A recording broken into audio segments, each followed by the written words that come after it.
안녕하세요. 오늘도 사연살롱을 찾아주셔서 감사합니다. 남편과 사별하고 아들, 딸과 함께 살고 있는 여성이에요. 남편이 세상을 떠난 지도 벌써 10여 년이 흘렀네요. 그이가 살아있을 때만 해도 저는 집안 가꾸고 식구들 끼니 챙겨 먹이는 것 외엔 고민이 없는 사람이었어요. 저희 친정엄마가 늘 그러셨거든요. 여자는 남편 사랑받으며 온실 속 꽃처럼 사는 게 최고의 복이라고요. 그래서 가정적이고 상냥한 남편을 만나 사랑받고 살면서 나는 참 복받은 사람이구나 생각하곤 했어요. 인생 최고의 목표를 이룬 사람처럼 하루하루가 얼마나 신이 나고 행복했나 몰라요. 하지만 세상엔 영원한 건 없다잖아요. 인간에게 주어진 행복의 총량은 정해져 있다고 하더니 제가 제 몫의 행복을 너무 일찍 다 써버렸나 봐요. 어느 순간 정신을 차려보니 영원할 것 같던 행복한 순간들은 사라져버리고 감당하기 버거운 불행만 제 손에 남아있더라고요. 불행의 시작은 믿었던 사람들의 배신이었어요. 그로 인해 저는 세상에서 가장 믿고 의지했던 남편을 잃었고 어린 자식들과 함께 길바닥에 나앉게 되었어요. 정말 모든 걸 포기하고 싶은 심정이었지만 그래도 제가 엄마인데 어떻게 내 새끼들을 놔두고 나쁜 선택을 하겠어요. 남편을 대신해서 어떻게든 잘 키워내는 수밖에요.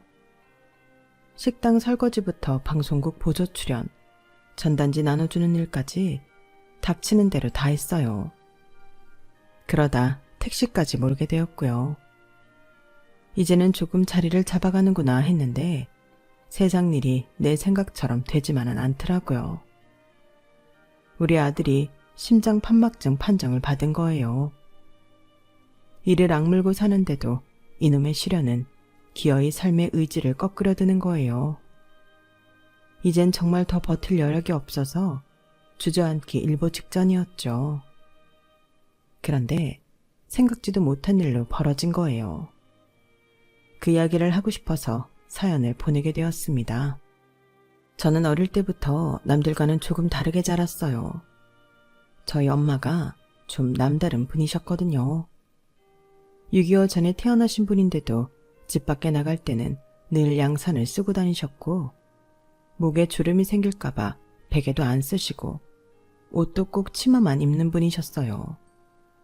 아무리 다리가 아파도 벤치나 바닥에 철푸덕 앉는 법이 없이 손수건을 바닥에 깔고 앉곤 하셨어요. 새벽밥을 지으실 때도 머리카락 한 올 흐트러진 적이 없고 결혼한 그날부터 남편 앞에서 맨 얼굴을 보이신 적도 없었어요. 정말 대단할 정도로 늘 자신을 가꾸고 사시는 분이었죠. 그런 엄마 밑에서 나고 자란 저는 그게 당연한 건 줄 알고 살았어요. 체육 시간에는 얼굴이 타지 않도록 늘 모자를 쓰고 수업을 받았고 흙바닥을 고르는 일은 절대 하지 않았어요. 유치원 때부터 엄마가 담임선생님을 찾아가 직접 말씀해 주신 덕분이었죠. 친구들과 함께 학교 앞 문방구에서 불량식품을 사 먹는 건 있을 수도 없는 일이었고 손수건을 들고 다니며 엄마처럼 의자나 벤치에 깔고 앉곤 했어요. 옷차림은 또 어떻고요? 늘 프릴이 달린 공주풍 원피스에 발등에 리본이 장식된 구두를 신고 수업 시간엔 엄마가 직접 만들어주신 팔토시를 꼭 하고 있어야 했죠. 지금 생각해도 정말 유별난 아이였어요. 그러니 아이들이 놀림감이 되는 건 당연했죠. 아무도 저랑은 놀아주려고 하지 않았어요. 늘 혼자 다니고 혼자 도시락을 먹고 혼자 집에 가곤 했어요. 그러다 3학년 봄이었나요? 저희 반으로 전학생이 온 거예요. 마침 제 옆자리가 비어있어서 제 짝이 되었죠. 얼굴형도 체형도 둥글둥글한 그 아이는 늘 웃는 얼굴을 하고 있었는데 아직 제 소문을 못 들어서 그런지 제게 먼저 말을 걸어주더라고요. 내심 놀라고 기뻐서 하마터면 말을 더듬을 뻔했지 뭐예요. 그 친구는 자기가 가지고 있는 귀여운 지우개도 제게 나눠주고 선생님 몰래 가져온 요상한 사탕도 주었어요. 사탕이라고 하기엔 좀 그렇고 굵은 소금 크기의 색색까지 가루였는데 입안에 넣으면 톡톡 튀는 신기한 사탕이었죠. 그때까지 저는 그런 사탕을 본 적이 없는 데다 남이 주는 음식을 받아 먹어본 적이 없어서 사탕을 손에 쥐고 눈만 말똥말똥 뜨고 있었어요. 그랬더니 친구가 제 손에 든 사탕을 제 입에 툭 털어 넣어준 거예요. 그 순간 입속에서 타다다닥 거리며 사탕이 튀기 시작하는데 우와, 신세계를 경험했지 뭐예요. 이후에도 친구는 신기한 먹거리와 학용품들을 종종 선물해 주었고 저도 제가 가지고 있는 책이며 학용품들을 친구한테 선물했어요. 그렇게 친구랑 가까워지고 엄마 몰래 친구네 집에도 드나들게 된 저는 우리 엄마가 다른 집 엄마들과 많이 다르다는 걸 깨달을 수 있었어요. 하루는 하굣길에 친구네 엄마를 만났는데 저희를 근처 시장에 데려가시더니 떡볶이랑 순대를 사주신 거예요. 길거리에서 음식을 먹으면 안 된다고 배운 저로서는 충격이 아닐 수 없었죠. 그런데 주변을 둘러보니 다들 길거리에서 떡볶이도 사 먹고 도너츠도 사 먹으면서 즐겁게 웃고 있는 거예요. 순간 그동안 엄마가 금지했던 것들이 사실은 그리 나쁜 행동이 아닐지도 모른다는 생각이 들었어요. 생각이 거기까지 미치다 보니 슬슬 반항하게 되더라고요. 분명히 엄마가 하면 안 된다고 했던 것들을 야금야금 하다 보니 왠지 모를 희열도 느끼게 됐고 그동안 나와 말도 하지 않던 친구들과도 하나둘 같이 놀게 되었어요. 하지만 꼬리가 길면 밟힌다고 저희 이런 일탈은 얼마 가지 않아서 엄마한테 들키고 말았어요. 그날도 저는 친구들과 함께 학교 앞 문방구에서 달고나를 사 먹고 있었는데 마침 저를 데리러 학교까지 찾아오신 엄마랑 정면으로 마주치게 된 거였죠. 얼마나 놀랐는지 손에 들고 있던 달고나를 바닥에 떨어뜨릴 정도였어요. 엄마는 제가 떨어뜨린 달고나 조각을 보시더니 낮은 한숨을 쉬시더라고요. 그리고는 제게 아무 말도 하지 않으신 채 휙 돌아서 집으로 가셨어요. 저는 당장이라도 눈물이 쏟아질 것 같은 얼굴로 종종 걸음치며 엄마를 따라갔죠. 집에 도착한 엄마는 제 얼굴도 쳐다보지 않으시곤 집에 들어왔으면 손부터 씻으라는 말을 하셨어요. 손을 씻고 엄마 곁으로 간 저는 무서운 마음에 울먹거리기만 할 뿐 엄마한테 먼저 말을 걸 수가 없었어요. 분명히 크게 화를 내실 게 분명했으니까요. 그런데 그때 엄마가 저를 와락 끊어 안으시는 거예요. 그리고는 애써 미소를 지어 보이시면서 그러더군요. 그게 그렇게 맛있었어? 엄마가 지금 혼내는 거 아니야. 정말 맛있었는지 물어보는 거야. 저는 눈물을 뚝뚝 흘리며 고개만 끄덕였어요. 그랬구나.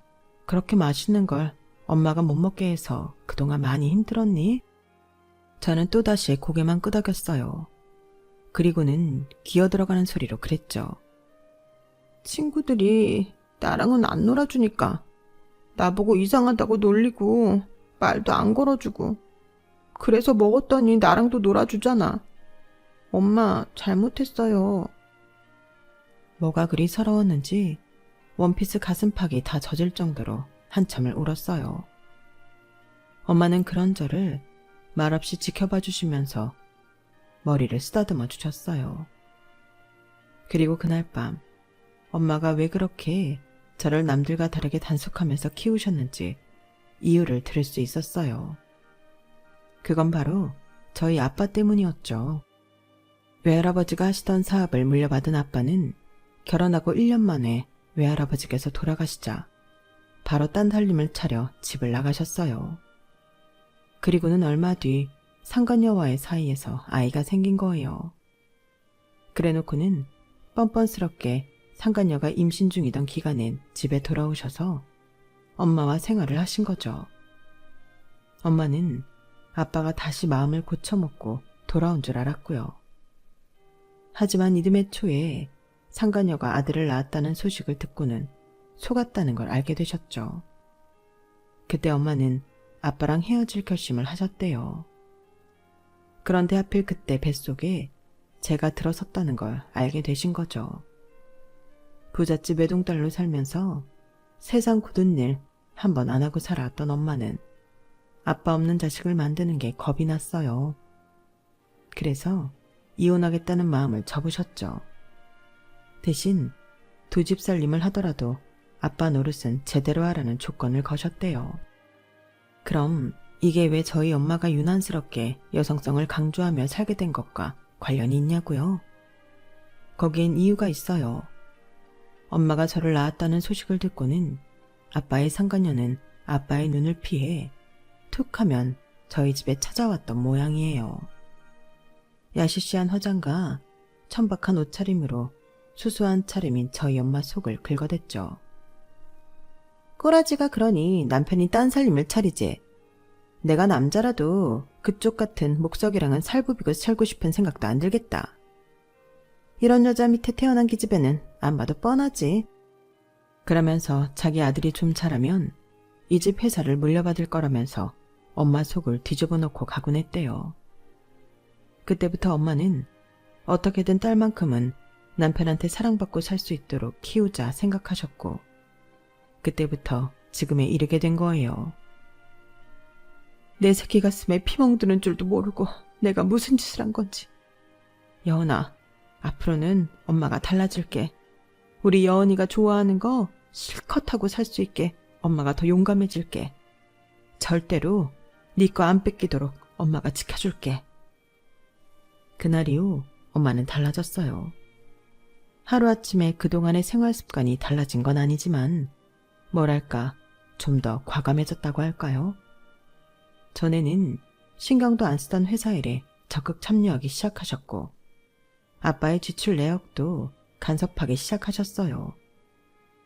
아빠가 회사 대표를 맡고 있긴 했지만 어디까지나 외할아버지가 세운 회사였고 등기상으로는 저희 엄마 앞으로 되어 있었기 때문에 직원들도 저희 엄마 쪽으로 줄을 서기 시작했어요.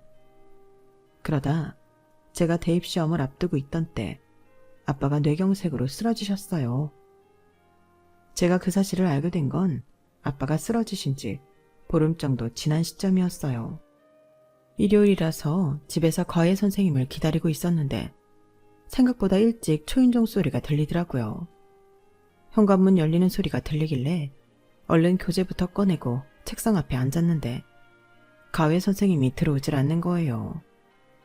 그래서 1층으로 내려가 봤더니 아빠의 상간녀가 휠체어를 탄 아빠와 함께 현관에 서 있더라고요. 이 양반이 이 모양이 됐으니 어쩌겠어요. 남편 병수발은 조강지처가 들어야 주변에서 말이 없죠. 형님 생각해서 이 데려왔으니까 성심성의껏 돌봐주세요. 여봉, 빨리 나와서 돌아와야 해요.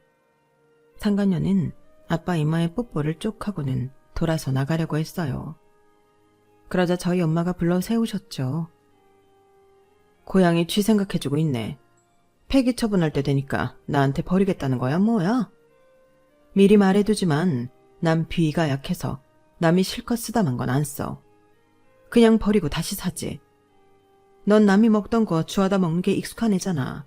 그러니까 저 인간 그냥 너 가져. 어머 형님, 무슨 말을 그렇게 해요. 나야말로 비위가 약해서 이 똥기저귀 갈아주면 못 산다고요. 그거라도 해야 네 아들이랑 너 생활비라도 받았을 수 있어.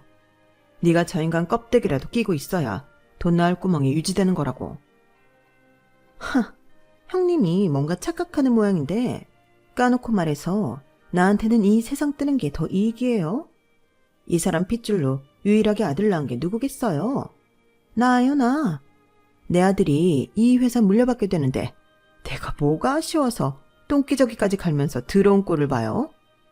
낙동강 오리알 되는 건 내가 아니라 형님이랑 아무짝에도 쓸모없는 형님 딸이란 걸 좀 아세요. 이렇게 멍청하니 이날 이때까지 첩소리나 듣고 살았지. 이봐, 그 회사가 누구 소유인데 네 아들이 물려받는다는 거야? 왜 회사 직원들이 너는 무시하고 나한테 벌벌 기는지 그 이유를 모르겠어? 내 거니까. 내 아버지가 나한테 물려주신 내 회사니까 그런 거야. 길게 말할 거 없고 저 인간 병수발이라도 한다면 지금까지 그랬던 것처럼 생활비는 줄 거야. 하지만 그게 싫다면 지금 사는 집에서 너랑 네 아들 몸만 빼서 나가. 내가 선처해줄 수 있는 건 여기까지야. 엄마는 뒤도 안 돌아보고 그대로 안방으로 들어가셨어요. 아빠의 상간녀는 세상 무너진 사람처럼 부르르 떨더니 아빠가 타고 있는 휠체어를 낑낑대며 끌고 나갔어요. 아빠는 그 후 2년 뒤 세상을 떠나셨어요. 엄마는 인도적 차원에서 상간녀 모자가 살고 있던 집을 그 집 아들 명의로 해주셨어요. 대신 딱 거기까지라고 못을 박았죠. 하지만 매번 돈 떨어질 때마다 상간녀는 저희 집에 찾아와 울고 짜며 도와달라고 달라붙었고, 그럴 때마다 엄마는 몸종한테 세경 던져주듯 푼돈을 내어주었어요. 그러면 그 돈을 받아든 상간녀는 코가 땅에 닿도록 머리를 숙이곤 돌아갔어요. 그런데 그건 역시 엄마의 계획이었더라고요. 어쨌거나 상간녀의 아들이 저희 아빠 자식인 거 맞잖아요. 법적으로 아빠가 남긴 유산 중 일정 부분은 그 아들이 받을 수 있다더라고요. 엄마는 변호사와 상의해서 그 금액에 해당하는 돈만큼을 찔끔찔끔 상간녀 손에 쥐어줬던 거예요. 온갖 생색을 다 내고 상대방 자존심을 꾹꾹 밟고 난 뒤에야 말이죠. 나중에서야 상간녀가 그 사실을 알게 되긴 했지만 이미 그간 받아간 돈이 그 집 아들이 청구 소송을 내서 받아갈 수 있는 금액에 이른 뒤였어요. 소송이고 뭐고 해도 더 받아갈 금액이 없는 상황이라서 땅을 치고 후회할 수밖에 없었죠. 뭐 복수 이렇게 철저하게 계획해서 하는 분인데 하나뿐인 딸내미 배우자를 찾아주는 데는 또 어땠겠어요. 제가 대학에 들어가던 순간부터 엄마는 제 남편감 찾기에 뛰어드셨어요. 그렇게 엄선해서 고른 사람이 바로 제 남편이에요. 남편은 집안이 그리 대단한 사람도 아니었고 학벌이 그리 좋은 사람도 아니었어요. 중상층 가정에서 자라서 명문대까지는 아니지만 어쨌든 서울에 있는 대학을 나온 사람이었어요. 엄마가 생각한 제 남편의 장점은 결핍이 없다는 점이었어요. 풍족하지는 않았어도 궁색하지는 않았던 가정 형편에서 부모 사랑을 형제들과 골고루 나누어 받고 자란 사람이었거든요. 그리고 결정적으로 중요한 건 가정적인 사람이라는 거였어요. 친구보다는 내 가정을 중요하게 생각하는 사람. 과거엔 이런 사람을 사회성이 떨어진다고 표현했지만 저희 엄마의 평가는 달랐어요. 뭐가 먼저인지 아는 놈이라고 하셨으니까요.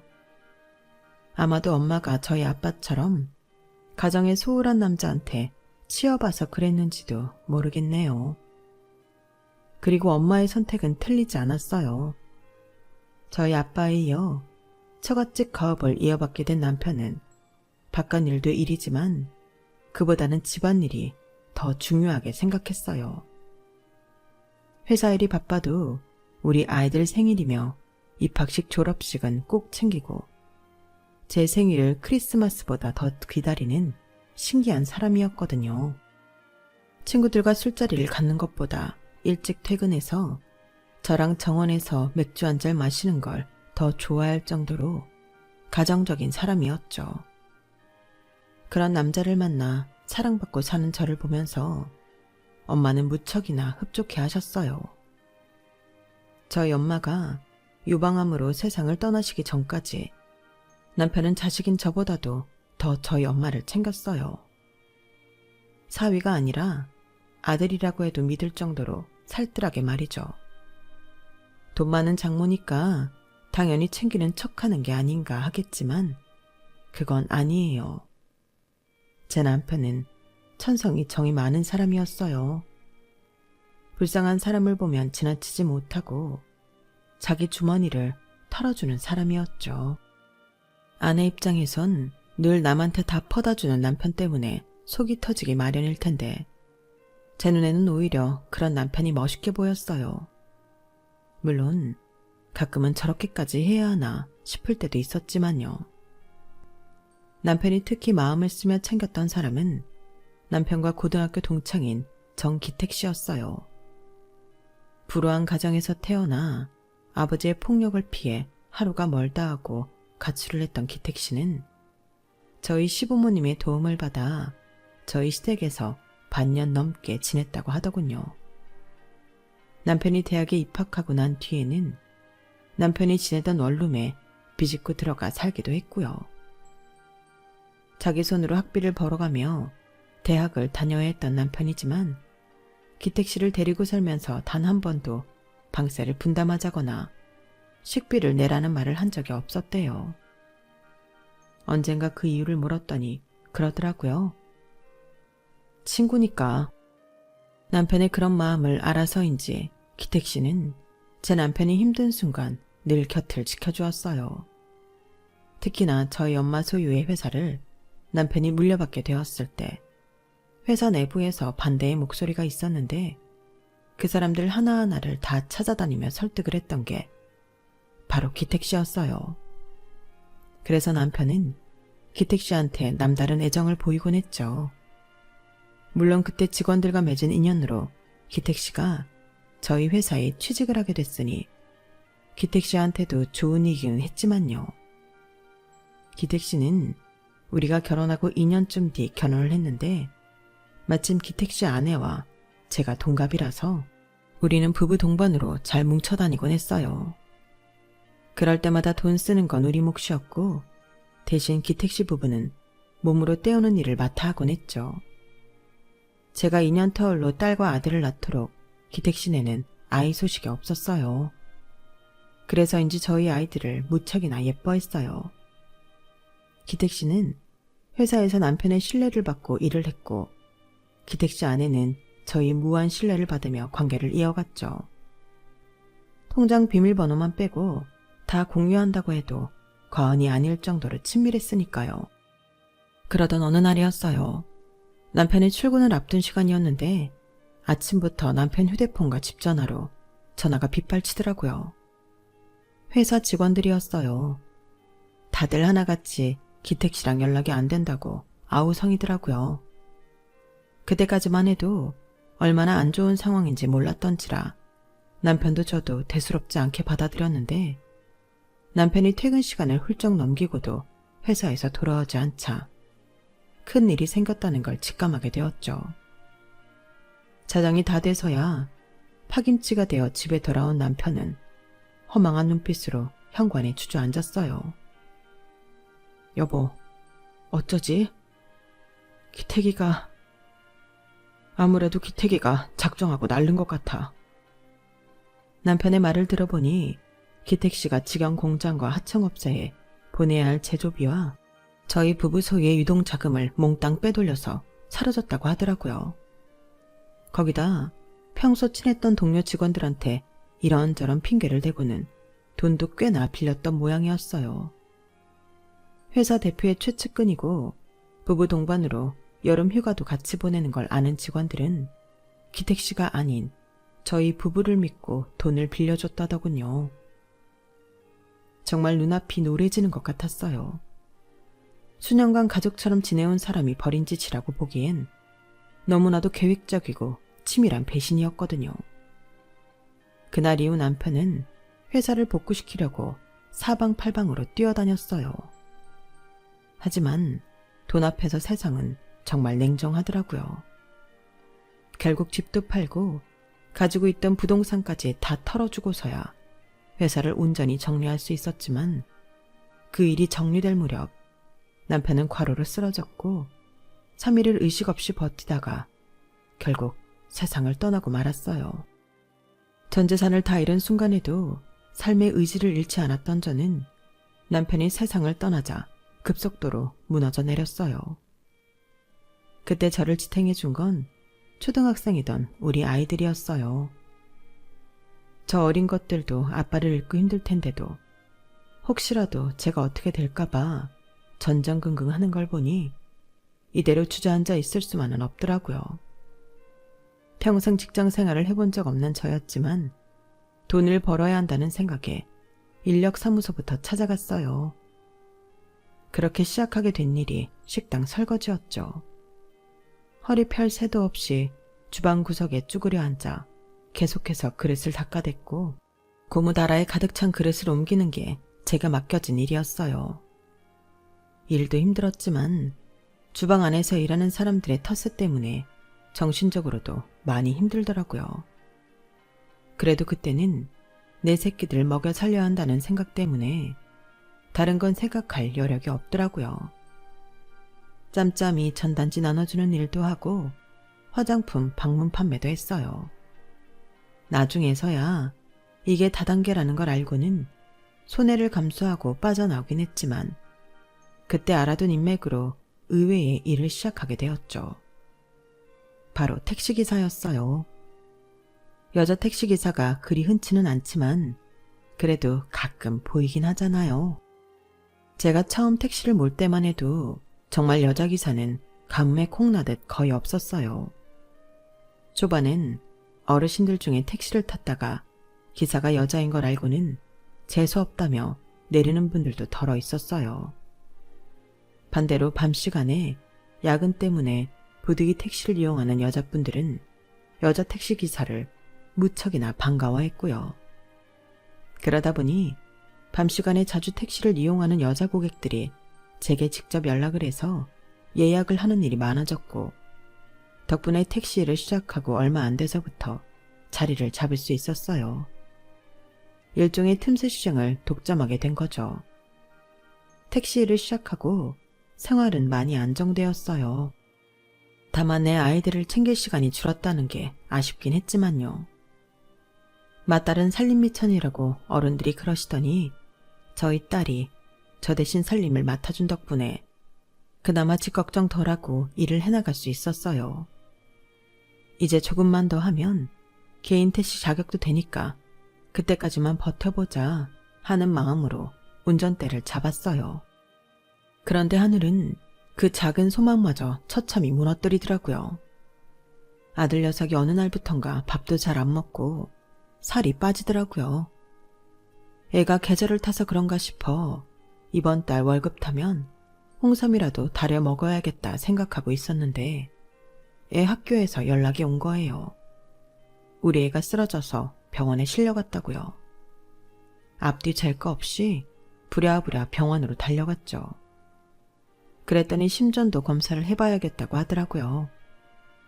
그때까지만 해도 의례적으로 하는 검사라고 생각했는데 검사 결과를 마주하고는 내 심장이 쿵 떨어지는 것 같더라고요. 네? 심장 판막증이요? 아니, 우리 아들이 왜 갑자기... 의사 말로는 갑자기 그런 증상이 나타난 건 아니고 아마도 지속적으로 증상이 나타나고 있었을 텐데 그걸 무관심하게 넘겨서 몰랐을 거라고 하더군요. 생각해보니 남편이 죽고 애들 데리고 먹고 사는데 바빠서 아이들한테 온전히 신경을 쓰지 못했더라고요. 애들은 제가 걱정할까봐 아파도 안 아픈 척 해왔을 테고요. 의사는 수술을 통해 치료하는 게 최선이라고 했지만 제 수중에 있는 돈으로는 수술비는커녕 병원비도 감당이 어려웠어요. 일단 입원 치료를 받자고 해서 그날로 아들을 입원시켰어요. 우리나라가 의료보험이 잘 돼 있다고는 해도 집에 중증 환자가 생겼을 땐 가게에 부담이 될 수밖에 없어요. 특히나 저희처럼 손에 쥔 것도 없고 어디 가서 돈 빌릴 데도 없는 사람들한테는 눈앞이 캄캄할 수밖에 없죠. 돈 때문에 아이 수술을 제때 못 시키는 부모 심정에 얼마나 찢어지게 아픈지 아세요? 차라리 내가 아프고 말지 내 무능력함 때문에 내 새끼가 고통 속에 산다고 생각하면 밥알 삼키는 것도 버거울 정도로 아프고 힘들어요. 당장 들어가는 병원비로 감당이 어려운 판에 수술비 마련까지 해야 했던 저는 밥 먹을 시간도 줄여가며 운행을 했어요. 단골들 콜이 오면 아무리 굳은 날이라도 달려가고 짧은 거리, 먼 거리 가리지 않고 동료들 대신 땜빵도 자처해서 하곤 했어요. 사실 엄마라면 아들 곁에서 간병을 해야 하는 게 맞지만 저는 엄마이기 전에 우리 집 가장이잖아요. 그래서 눈물을 머금고 돈을 벌러 나오게 되었네요. 그래도 하늘이 제게 시련을 주시는 동시에 천사 같은 딸을 주셔서 얼마나 다행이던지. 제가 지켜야 할 아들 병상을 우리 딸이 대신 지켜주었거든요. 고등학생밖에 안 된 어린 게 학교 수업이 끝나자마자 달려와 지 남동생 병수발을 들면서도 불평은커녕 되려 제 걱정을 하더라고요. 엄마, 상훈이 걱정은 하지 마. 내가 잘 돌보고 있을게. 그나저나 밥은 먹고 다니는 거야? 아무리 바빠도 끼니는 거르면 안 돼. 애들이 하나같이 지 아빠를 닮아선 얼마나 착하고 당어자완지 몰라요. 마치 남편의 빈자리를 자식들이 채워주는 것 같다는 생각이 들 정도로 제겐 의지가 된답니다. 덕분에 삶은 힘들어도 아이들 때문에 버텨나갈 수 있는 힘을 얻고 있어요. 하루하루를 악착같이 버텨나간다는 심정으로 살아가던 어느 날, 제 인생에 기적 같은 일이 일어났어요. 그날은 원래 제 휴무날이었는데 동료 중 한 분이 독감에 걸려서 못 나온다고 대타 좀 서달라는 연락이 온 거예요. 아들이 입원한 뒤 자처해서 대타를 서곤 했던 저는 얼른 준비를 하고 출근을 했어요. 밤근무라서 생각보다 손님이 없어서 사람들이 많이 모이는 지역으로 이동을 하려는데 길 건너에 서 있던 백발 노인이 제게 오라고 손짓하지 뭐예요. 유턴해서 다가갔더니 마치 세상 다 산 듯한 표정의 노인이 한숨을 푹 쉬고는 한강다리로 가자고 하더라고요. 어르신, 어느 다리 말씀이신가요? 이 근처면 성산대교랑 양화대교가 있는데요. 아무데나 갑시다. 상관없어요. 순간 기분이 묘했어요. 한강다리로 가달라는 것도 이상한데 아무데나 상관없다뇨. 이런 경우는 처음이라서 난감하더라고요. 혹시 한강다리를 찾아가는 목적이 삶을 포기하려는 거라면 어떻게든 마음을 돌려야겠다는 생각뿐이었어요. 그래서 일부러 어르신께 말을 걸었어요. 연세가 어떻게 되시냐, 자녀분들은 몇이나 되시냐 등등 선을 넘지 않은 질문들을 해댔죠. 그랬더니 대답도 않으시고 창밖만 바라보시더라고요. 이대로 가다가는 10분도 안 돼서 성산대교가 나올 텐데 어쩌나 슬슬 마음이 조급해졌어요. 그래서 안 되겠다 싶어 제 얘기를 꺼냈죠. 평소라면 절대 남한테 하지 않았을 아버지에 대한 얘기도 하고 상간녀 때문에 평생을 고통 속에 사셨던 엄마 얘기도 하고 친구한테 배신당해서 세상을 떠난 남편 얘기와 수술비가 없어서 병원에 입원해 있는 아들을 바라만 보고 있는 제 심정을 담담하게 꺼내놓았어요. 그러다 보니 저도 모르게 감정이 격해져서 그만 울음이 터지더라고요. 어르신의 마음을 돌리려고 시작한 얘기였는데 되려 제 자신이 무너지고 만 거예요. 죄송해요. 이러려고 시작한 얘기가 아닌데 제가 너무 부족한 엄마라서 우리 아들한테 미안해서요. 내가 건강하게만 낳아줬어도 그 어린 게 그 고생을 하지 않아도 됐는데 모든 게 제 잘못 같아요. 그런데도 우리 아들이 뭐라는 줄 알아요? 고맙대요. 아무것도 해준 게 없는 못난 엄마인데 자기를 낳아주고 길러줘서 고맙대요. 애들 앞에선 다 잘 될 거라고 엄마만 믿으라고 큰 소리를 쳤지만 사실 저요 너무 무섭고 두려워요. 혹시라도 우리 아들이 잘못되면 어쩌나 매 순간 두렵고 겁이 난다고요. 아침에 눈 뜰 때마다 제가 무슨 생각을 하는지 아세요? 차라리 어디 가서 돈이라도 훔칠까. 내가 교도소에 가더라도 내 아들은 살릴 수 있을 텐데. 그러면서도 막상 집을 나서면 겁이 나서 그러지도 못해요. 저 정말 엄마 자격도 없는 사람이죠. 이러다가 우리 아들이 잘못되기라도 한다면 전 정말 더는 못 버틸 것 같아요. 결국 이런 상태로는 운전대를 잡을 수 없을 것 같아서 갓길에 차를 대고 눈물을 참아보려고 안간힘을 썼어요. 그동안 아무한테도 하지 못했던 속 얘기를 하고 나니 쉬 마음이 진정이 안 되더라고요. 그래도 애써 진정을 하려고 쉼호흡을 하는데 뒤에서 불쑥 손수건이 나오더라고요. 어르신이 건네신 거였죠. 지금까지 어떤 질문에도 반응이 없던 어르신은 촉촉히 젖은 눈으로 저를 바라보시며 그러시더군요. 기사님은 자신이 못난 엄마라고 하지만 내가 보기엔 정말 강한 분 같습니다. 나라면 아무 일도 못하고 자포자기 했을 겁니다. 세상 탓을 하고 먼저 떠난 남편 탓을 하고 은혜를 원수로 갚은 남편 친구 탓을 했을 겁니다. 그런데 기사님은 그러지 않았잖아요. 인간의 도리를 지키면서 자신 손으로 떳떳하게 벌어서 자식을 지키고 있지 않습니까? 아마 모르긴 해도 기사님 아들이 그런 엄마를 무척이나 존경하고 감사하지 않을까 생각합니다. 어르신은 나직한 목소리로 저를 달래주셨어요. 세상 어디에서 받아본 위로보다 더 따뜻하게 느껴지더라고요. 그래서 저도 결심을 했어요. 이 어르신이 바라는 목적지로는 절대로 가지 않겠다고. 어르신이 주신 손수건으로 눈물을 닦은 저는 그 길로 시동을 걸고 근처에 있는 파출소로 향했어요. 그리고는 경찰한테 전후 사정을 설명하곤 어르신의 가족들을 불러달라고 부탁을 했어요. 그렇게 어르신을 경찰서에 모셔다 드리고 다시 운행을 나간 저는 다음날 아침 뜻밖의 전화를 받게 되었어요. 어제 제 차를 타셨던 어르신이더라고요. 어르신은 실례가 안 된다면 제 아들을 만나보고 싶다며 함께 병원에 가자고 하시더라고요. 사실 출근 시간도 얼마 안 남았고 해서 거절을 할까 생각했는데 저희 집 사정이 걱정돼서 연락까지 하신 분한테 도리가 아닌 것 같아서 그러기로 했어요. 그렇게 병원에서 다시 만나게 된 어르신은 저희 아들 주치의를 만나 상태를 확인하고 싶다고 하시더군요. 이건 좀 과한 참견이 아닌가 생각했는데 너무도 진지한 표정으로 말씀을 하셔서 간호사님께 부탁해 주치의를 만나게 되었죠.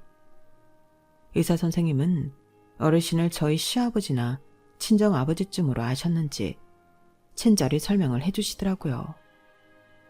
그런데 설명을 다 들으신 어르신이 뜻밖의 말씀을 하시는 거예요. 그럼 수술은 언제 가능합니까? 가급적이면 빠른 시일 내에 할 수 있었으면 합니다만. 그 말을 들은 주치의는 화색을 띠며 그 자리에서 바로 수술 날짜를 잡아주었어요. 어르신은 잘 부탁한다며 고개 숙여 인사를 하곤 저를 데리고 진료실을 나왔어요. 어르신, 어쩌시려고 그러셨어요? 제가 어제 저희 집 사정 다 말씀드렸잖아요. 아직은 제가 수술비 준비가 안 됐다고요. 그러자 어르신이 제 손을 꼭 잡으시며 그러시더라고요. 수술비 문제라면 걱정하지 마세요. 제 아들 녀석이 주고 간 돈이 있습니다. 모르긴 해도 우리 아들 녀석도 내 결정을 찬성해 줄 겁니다. 그래도 어르신, 잘 알지도 못하는 분께 이런 큰 도움을 받을 수는 없어요. 아무리 크면 사람 목숨값보다 크겠습니까? 기사님은 어제 내 목숨을 살려주지 않았습니까? 그러니 받아주세요. 순식간에 벌어진 일에 저는 뭐를 어떻게 해야 할지 모를 정도로 혼란스러웠어요. 염치 없이 넙죽 도움을 받으면 안 된다는 걸 알면서도 일단 내 아들부터 살리고 돈은 차차 갚으면 되지 않을까 하는 간사한 생각도 들었거든요. 그래서 더 창피하고 죄송하더라고요. 그래서 고개도 못 들고 서 있는데 어르신이 그러시더라고요. 실은 아드님 수술비로 드리는 이 돈은 내 아들 사망 보험금입니다. 어제가 그 녀석 49제였어요. 40줄에 어렵게 가진 자식이라서 우리 부부한테는 애틋한 자식이었습니다. 아내가 세상을 떠나고 아들 녀석 하나 보고 살았는데 다 큰 자식을 허망하게 앞서 보내게 될 줄 누가 알았겠습니까? 그래, 더는 세상에 미련이 없다 생각해 한강다리로 가려고 했던 건데 그때 기사님을 만나게 된 거죠. 하늘에 먼저 올라가 있는 아들놈이 지혜비 살리려고 기사님을 보내준 게 아닌가 생각합니다.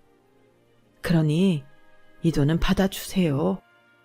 어르신의 말에 저는 울음을 터뜨렸어요. 남의 자식 목숨값으로 내 자식 목숨을 구하게 되다니 너무 가혹한 일이잖아요. 그래서 어르신을 끌어안고 한참을 울었습니다. 어르신이 건네준 그 돈으로 무사히 수술을 받은 제 아들은 현재 투병 생활을 마치고 학교에 다니고 있어요. 아직 온전히 다 나았다고 할 수는 없지만 젊은 사내아이라서 그런지 하루가 다르게 몸 상태가 좋아지는 게 보일 정도로 빠르게 회복 중이거든요. 그리고 제 아들을 살려주신 어르신과는 자주 연락을 하며 지내고 있습니다. 이번 추석 때는 저희 아이들을 데리고 어르신 댁에 찾아가기로 했어요. 그때 다 함께 어르신 아드님이 모셔진 납골당에 가기로 했답니다. 내 아들을 살려준 2명의 은인 중 한 분이니까요. 저는 지금까지 이 세상에는 남의 것을 뺏으려는 사람만 있는 줄 알았어요. 그런데 그렇지 않은 사람도 있다는 걸 어르신을 보고 알게 되었죠. 어르신께서는 끝까지 사양하셨지만 저는 열심히 벌어서 어르신이 내주신 내 아들 수술비는 꼭 갚아드릴 생각이에요. 그리고 이자는 저 역시 어르신처럼 누군가의 손길이 필요한 사람한테 제가 받았던 것처럼 온기를 나눠주는 걸로 하려고 합니다. 그렇게 선행이 이어져 간다면 각박한 세상에도 조금은 살만한 틈이 생기지 않을까 생각해요. 지금까지 제 사연을 들어주셔서 감사합니다. 모든 분들의 삶에도 따스한 작은 기적이 일어나 여러분의 마음에도 따스한 온기가 스며들었으면 합니다. 여러분, 사연 댓글에 응원과 현명한 조언 부탁드려요. 좋아요와 구독은 저에게 큰 힘이 됩니다. 오늘도 좋은 일 가득하세요.